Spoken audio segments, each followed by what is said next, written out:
12,000 personal loan approved?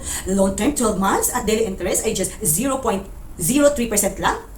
Ang galing naman ito kung totoo.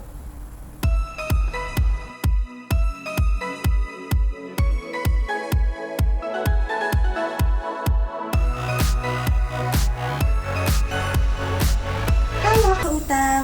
Nakita nyo rin ba ang advertisement sa FB ni More Pautang? Kung legit ito, ay nako, super wow, as in wow na wow talaga. Kasi ang offer niya ay 12,000 personal loan at ang loan duration ay 12 months or 1 year at 1,108 per month lang ang babayaran. So, times 12 natin ay 13,296 lang. So, 1,296 lang ang itinubo ng 12K in a year. Super easy lang daw ang application process at malaki ang chance na di ma-reject.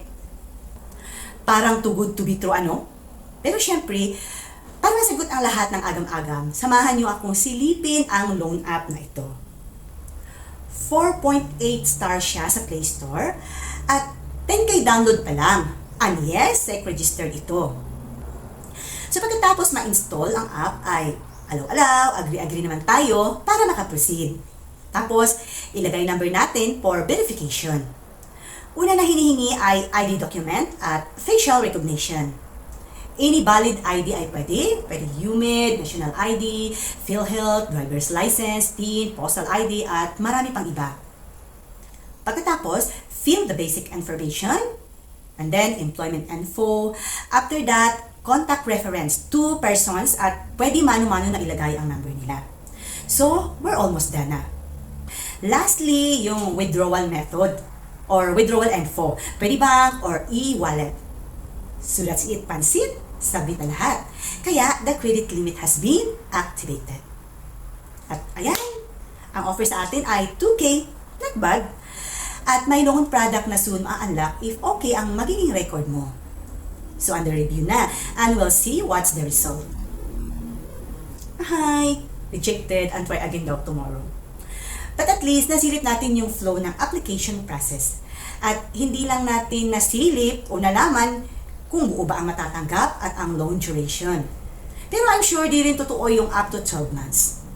So, nagbasa-basa na lang ako ng mga reviews nitong si More Pautang sa Play Store. At nako, daming negative reviews. Sabi ng isang nag-comment dito, very not recommend this app. Will automatically transfer money to you. Hindi ko naman nag-fill up lang ako, nag-log in, bigla na lang may pumasok yung pera dito. Sino pwede makausap dito? Tumawag kayo sa akin, re-report ko kayo sa SEC. Wala kayo pa-confirm kung kukuha ako, bigla nyo na lang diniposit yung pera sa akin. Babalik ko pera nyo, sobra taas ng interest nyo. Saan yun address ng office nyo? Huwag kayo utang dito, scammer mga to, loan shark. Huwag nyo download to. Bibigyan lang kayo problem dito, katulad sa akin. Sabi naman ng isa, I will not recommend this app. Wala pang due date, kung makapangharas, kala mo due date na. What is the purpose of the due date in app? Kung gigil naman maningil yung agent. Pagsabihan yung agent ninyo or I will take legal action for this. Sabi pa ng another isa, scam po. I was shocked the money suddenly disbursed into my account without any consent. 3,600. And I had to pay in just 1 week, 6,000. I have no choice because the money is already there. After I will pay, I will delete this app. Scammer hoping it will help you. Don't install this app. At iilan lang yan sa mga negative reviews, marami pa.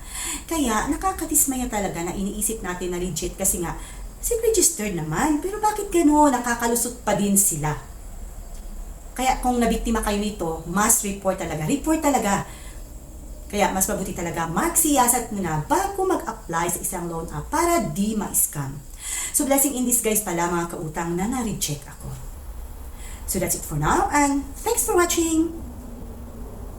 Till next time here in Willing Cream.